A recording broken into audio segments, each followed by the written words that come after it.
आज है 3 जनवरी 2025 दिन शुक्रवार। Welcome back to clean news UP. चलिए देखते हैं उत्तर प्रदेश की 25 फटाफट बड़ी खबरों को। नए वर्ष पर योगी सरकार ने किसानों को दी बड़ी सौगात। इस योजना में मिलेगा 50% का अनुदान। किसानों की मदद के लिए उद्यान विभाग में विभिन्न योजनाएं चलाई जा रही हैं, जिसके माध्यम से किसानों को फल फूल, मिर्च मसाले, बागवानी, कृषि यंत्र, बीज और ग्रीन हाउस लगाने के लिए 50% तक अनुदान दिया जाएगा। बलरामपुर जिले में करीब 1000 किसानों को इस योजना से लाभान्वित करने का लक्ष्य रखा गया है। अब 10 से 15 दिन में पूरी कराई जाएंगी सेमेस्टर परीक्षाएं। पास और फेल के नियम भी बदल सकते हैं। बीएचयू में परीक्षा के दिनों को घटाया जाएगा। अब सेमेस्टर परीक्षा में पूरा महीना नहीं बीतेगा। 10-15 दिन के भीतर परीक्षाएं पूरी करा ली जाएंगी। आज होने वाले एकेडमिक काउंसिल की बैठक में परीक्षा सुधार समिति का प्रस्ताव रखा जाएगा। पहली बार बीएचयू की किसी एकेडमिक काउंसिल में यह प्रस्ताव रखा जाएगा। बीएचयू के परीक्षा नियंत्रक कार्यालय से मिली जानकारी के मुताबिक बीएचयू की परीक्षाओं की अवधि को नई शिक्षा नीति के अनुसार बदला जाएगा। पार्कों के टिकट के लिए नहीं करनी होगी धक्का मुक्की। उद्यान विभाग ने शुरू की तैयारी। एलडीए के पार्कों में जाने वाले दर्शक घर बैठे ही ऑनलाइन सुविधा के जरिए टिकट ले सकेंगे। इसके लिए एलडीए का उद्यान विभाग तैयारी कर रहा है। इस सुविधा के लिए लागू होने के बाद दर्शकों को टिकट के लिए लाइन में लगकर धक्का मुक्की नहीं करनी पड़ेगी। यूपी बोर्ड परीक्षा एआई से निगरानी के लिए बनेगी hi tech computer lab. UP board की हाई स्कूल और इंटरमीडिएट परीक्षा की एआई से निगरानी के लिए यूपी मुख्यालय में हाईटेक कंप्यूटर लैब स्थापित होगी। बोर्ड के अफसरों ने एक एजेंसी का नाम फाइनल करते हुए शासन से अनुमति मांगी है। वित्तीय निविदा खुलने के बाद आगे की कार्रवाई होगी। इसके लिए सरकार ने पहले ही 25 करोड़ का बजट मंजूर कर दिया है। कोर्ट कमिश्नर ने दाखिल की संभल जामा मस्जिद की सर्वे रिपोर्ट। सीलबंद लिफाफे की पेश।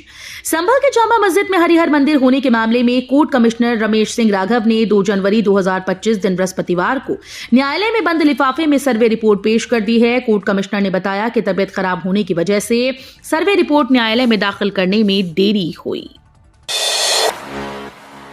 यूपी सरकार के मंत्री ने लगाया षड्यंत्रों का आरोप। अनुप्रिया बोली, डरेंगे नहीं, सवाल उठाते रहेंगे। राजधानी लखनऊ में अपना दल एस के पदाधिकारियों की बैठक को संबोधित करते हुए पार्टी के कार्यकारी अध्यक्ष और प्राविधिक शिक्षा मंत्री आशीष पटेल ने कहा कि 29 नवंबर को अस्पताल में भर्ती था। मेरी 4 सर्जरी हुई। अब हमें पार्टी के काम में जुट जाना है। हम महापुरुषों की जयंती और पुण्यतिथि पर कार्यक्रम करेंगे। पिछले कुछ दिनों से मैं ज्यादा खबरों में हूं। पूरी ताकत लगाई जाती है कि ना दिखूं, लेकिन मेरी सकारात्मक हिस्सा छुपाया जाता है, नकारात्मक दिखाया जाता है। नए सत्र से बदल जाएगा बीए और बीएससी का स्वरूप। ये कोर्स होंगे शुरू। बीए, बीएससी, बीकॉम जैसी पढ़ाई करने के बाद कोई बेकार न घूमे, इसके लिए इन सभी कोर्सेज में कौशल आधारित शिक्षा का तड़का लगेगा। इससे न सिर्फ इन कोर्सेज की पढ़ाई और भी ज्यादा रुचिकर होगी, बल्कि युवाओं के लिए रोजगार के नए अवसर खुलेंगे। फिलहाल जो योजना बनाई गई उसमें इतिहास, राजनीति विज्ञान, बायोलॉजी जैसे विषयों के साथ स्नातक की पढ़ाई करने वालों को अब इन कोर्सेज के साथ एआई, डिजिटल मैपिंग व डेटा एनालिसिस जैसी रोजगार परक शिक्षा दी जाएगी।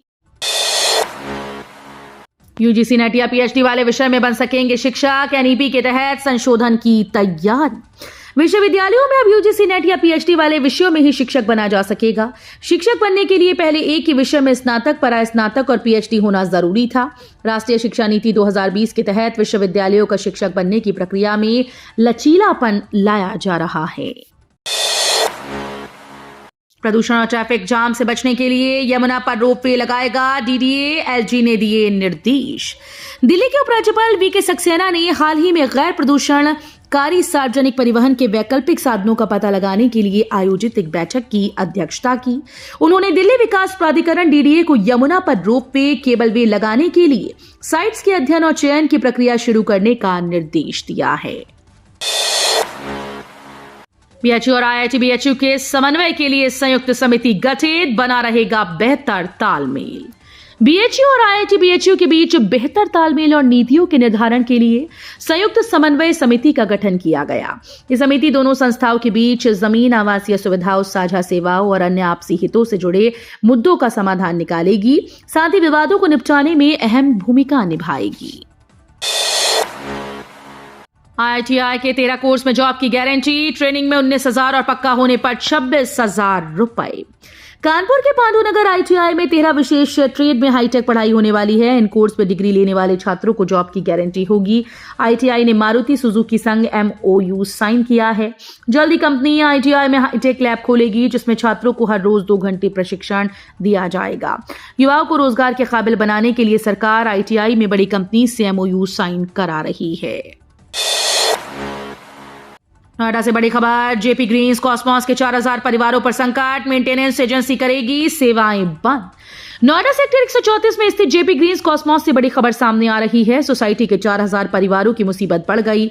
जयप्रकाश एसोसिएट्स लिमिटेड की सहायक रखरखाव एजेंसी ने 22 नवंबर को पत्र लिखकर घोषणा की कि वो हाउसकीपिंग और सुरक्षा सेवाएं 6 जनवरी के बाद बंद कर देगी। इस फैसले से पानी और बिजली जैसी सेवाएं प्रभावित हो सकती हैं। नहाने खाने की व्यवस्था संग गंगा यमुना पर फ्लोटिंग हाउस, 1200 रुपए में नदी पर लें आनंद। इस महाकुंभ में गंगा और यमुना पर चलने वाला घर भी देखने को मिलेगा। वाराणसी की एक कंपनी PPP मॉडल पर इसे तैयार कर रही है। अलग अलग आकार के फ्लोटिंग हाउस 40 से लेकर 100 लोगों की क्षमता के बनाए जा रहे हैं। फ्लोटिंग हाउस में स्नान के बाद कपड़े बदलने और चाय नाश्ते की व्यवस्था की जाएगी। इस महाकुंभ में ये प्रयोग पहली बार हो रहा है। कुंभ और महाकुंभ में खासतौर से संगम स्नान के लिए कई पर्यटक ऐसे भी आते हैं जो भीड़ में जाना और लोगों के सामने कपड़ा बदलना नहीं चाहते। इन्हीं की सुविधा को ध्यान में रखते हुए फ्लोटिंग हाउस की व्यवस्था की जा रही है। किसानों को लेकर केंद्र सरकार ने लिए 3 महत्वपूर्ण फैसले। यूपी सरकार के कृषि मंत्री ने जताया आभार। नए वर्ष पर केंद्रीय कैबिनेट द्वारा किसानों के हित में लिए गए 3 महत्वपूर्ण फैसलों पर प्रदेश के कृषि मंत्री सूर्य प्रताप शाही ने प्रधानमंत्री नरेंद्र मोदी का आभार व्यक्त किया। श्री शाही ने बताया कि केंद्रीय कैबिनेट ने नए वर्ष के पहले दिन ही किसानों के हित में 3 महत्वपूर्ण निर्णय लिए, जो किसानों को आर्थिक रूप से सुदृढ़ करने की दिशा में मील का पत्थर साबित होगा। कुछ स्कूल्स में 5 जनवरी तो कुछ में 14 जनवरी तक रहेगा अवकाश। मेरठ जिले में ठंड को देखते हुए नर्सरी से लेकर 8वीं तक के स्कूल्स में 5 जनवरी तक छुट्टियां घोषित। इसके अलावा बेसिक शिक्षा परिषद के तहत चलने वाले प्राथमिक और जूनियर विद्यालयों में 14 जनवरी तक शीतकालीन अवकाश घोषित किया गया है। गोरखपुर को मिलेगा खेलों का नया प्लेटफॉर्म, सीएम योगी कल करेंगे मिनी स्पोर्ट्स कॉम्प्लेक्स का उद्घाटन। उत्तर प्रदेश सरकार सभी तरह के खेलों और प्रतिभावान खिलाड़ियों को प्रोत्साहित करने को लेकर कई महत्वपूर्ण कदम उठाए हैं। इसी क्रम में महत्वपूर्ण मुख्यमंत्री योगी आदित्यनाथ शुक्रवार को दोपहर बाद गोरखपुर के पहले मिनी स्पोर्ट्स कॉम्प्लेक्स का लोकार्पण करेंगे। ये मिनी स्पोर्ट्स कॉम्प्लेक्स शहर ने 2 एकड़ भूमि पर 5.23 करोड़ रुपए की लागत से किया है। गोरखपुर में राप्ती पर 4 लेन पुल निर्माण को मिलेगी गति, सीएम योगी आज रखेंगे नींव। राजघाट के पास राप्ती पर निर्माणाधीन 2 नए पुल के काम में अब और तेजी आने के साथ गोरखपुर पिपराइच और असुरन 4 फाटक 4 लेन मार्ग का भी निर्माण कार्य शुरू हो जाएगा। 2 दिवसीय दौरे पर गुरुवार को गोरखपुर आ रहे मुख्यमंत्री योगी आदित्यनाथ 1533 करोड़ रुपए की विकास परियोजनाओं का लोकार्पण व शिलान्यास करेंगे। सख्त हुई सरकार, अब ये लोग नहीं चला सकेंगे ई रिक्शा।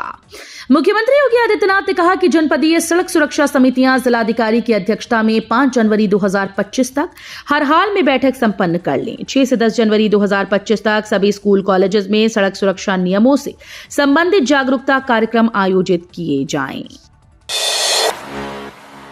महाकुंभ के लिए माघी पूर्णिमा पर्व पर ट्रेन का शेड्यूल जारी। उत्तर मध्य रेलवे ने माघी पूर्णिमा स्नान पर्व के लिए प्रमुख ट्रेन का शेड्यूल जारी कर दिया। उत्तर रेलवे और पूर्वोत्तर रेलवे भी जल्द ही शेड्यूल जारी करेगा। इसके अलावा रिंग रेल ट्रेन चलाई जाएंगी। CCPRO शशिकांत त्रिपाठी ने बताया कि माघी पूर्णिमा पर DDU 59, सतना 49, झांसी 16, कानपुर 56, लखनऊ 10, अयोध्या 16, जौनपुर 8, बनारस 35 समेत कुल 247 ट्रेन का स्नान पर्व पर संचालन होगा। कानपुर रूट के लिए विशेष train 00101 Prayagraj Kanpur central Prayagraj junction से सुबह 5 बजे चलेगी। सपा के राज में बुलडोजर जाएगा गैराज में, नए साल पर फिर शुरू हुआ पोस्टर वार। यूपी में विधानसभा उपचुनाव से पहले भाजपा और सपा के बीच शुरू हुआ पोस्टर वार अब भी जारी है। समाजवादी पार्टी के नेता ने नए साल पर पोस्टर वार की शुरुआत कर दी। सपा नेता 2027 विधानसभा चुनाव के मद्देनजर इस पोस्टर को लगाया गया। पोस्टर में बुलडोजर एक्शन पर निशाना साधा गया। सपा दफ्तर के बाहर लगे इस पोस्टर में स्लोगन भी बुलडोजर को लेकर लिखा गया। यूपी को लेकर पीएम मोदी का सपना होगा साकार, सीएम योगी ने रिटायर्ड IAS IPS को सौंपी जिम्मेदारी। यूपी को लेकर प्रधानमंत्री मोदी का जो सपना है उसे जल्द ही साकार किया जाएगा। सीएम योगी ने भी पीएम मोदी के सपने को साकार करने की जिम्मेदारी सौंप दी।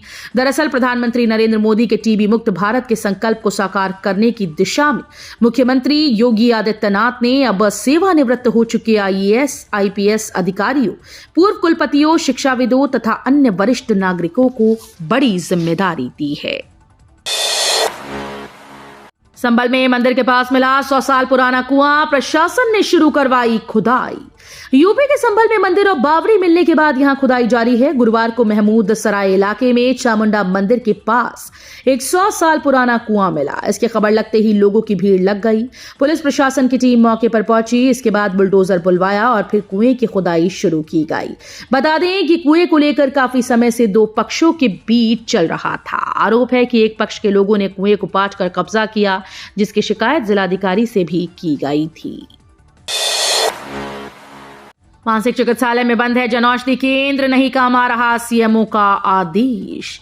जनौषधि केंद्र के द्वारा संचालित सस्ती दवा की दुकान मानसिक चिकित्सालय में 15 दिन के बाद अभी भी बंद है। बताया जा रहा है कि जिले में एक साथ सभी दुकानों को बंद किया गया, जिसे मुख्य चिकित्सा अधिकारी की पहल के बाद खोल दिया गया। मानसिक चिकित्सालय में अभी भी ताला लगा है, जिससे मरीजों व तीमारदारों को बाहर के मेडिकल स्टोर से महंगी दवा लेनी पड़ रही है। आतंकी वारदात की धमकी के बीच रशियन सिटीजन गिरफ्तार, 15 दिन से कैंप को बनाया था ठिकाना। मेला पुलिस ने आतंकी धमकी देने वाले इंस्टाग्राम और एक्स यूजर के खिलाफ एफआईआर दर्ज कर ली है। धमकी देने वाले ने बहरहाल अपना पोस्ट डिलीट कर दिया है। पुलिस ने मेला क्षेत्र में जांच के दौरान एक रूसी नागरिक आंद्रे पॉवकॉव को गिरफ्तार किया, जो पिछले 15 दिन से सेक्टर 15 स्थित श्रद्धालु कैंप में रह रहा था। यूपी के 5 और जिलों में आंगनवाड़ी भर्ती के लिए आवेदन प्रक्रिया शुरू। उत्तर प्रदेश आंगनवाड़ी भर्ती 2025 उत्तर प्रदेश के विभिन्न जिलों में आंगनवाड़ी कार्यकर्त्री भर्ती की प्रक्रिया जारी है।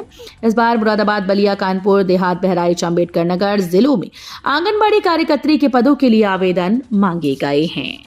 तो ये थी आज की 25 फटाफट बड़ी खबरें। अगर आपको न्यूज पसंद आई हो तो वीडियो को लाइक और शेयर जरूर करें। धन्यवाद।